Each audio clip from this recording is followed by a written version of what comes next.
Hi, Kyle here with NimbleNoggin.io, and we're back on the Swift Components tour. This stop is sliders. And this screen may look familiar back in the NimbleNoggin.io theater, but this time we're using UI sliders instead of UI switches to control the lights. A UI slider is a dot on a line.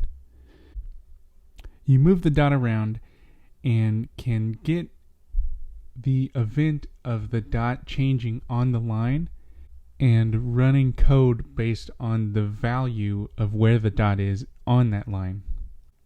Probably most commonly seen on the iOS brightness control, either in the settings app or swiping up from the bottom of your screen in that action menu there.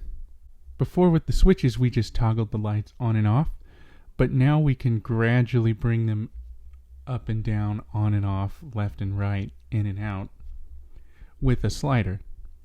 So if I move the house light slider about halfway, you can see that the house lights, air quotes, are about halfway up. Here they look gray because it's just combining the black background switching to the white background.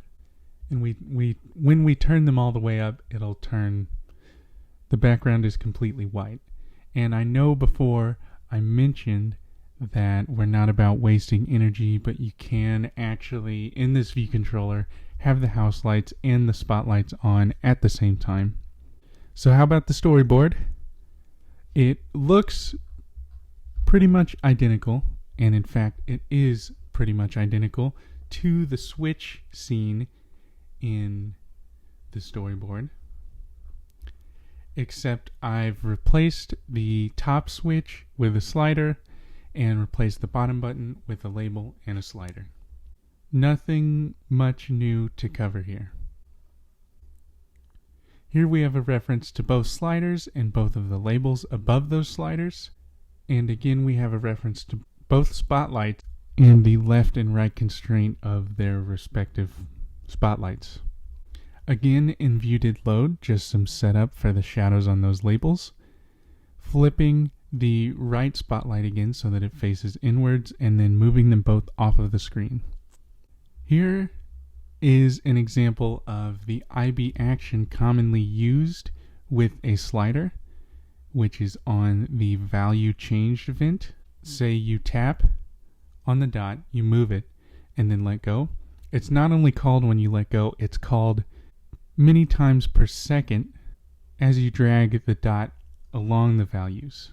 And you can tell this because, for example, with this house light slider, we are controlling the transition from black to white background fluidly as we move the slider value, and not, say, animating it from black to white when we turn it all the way up, or vice versa when we turn it all the way down.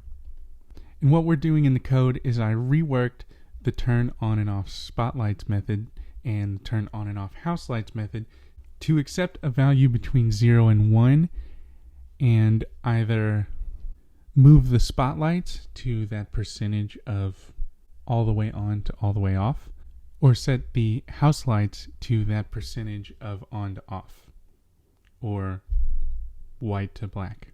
Thanks for watching.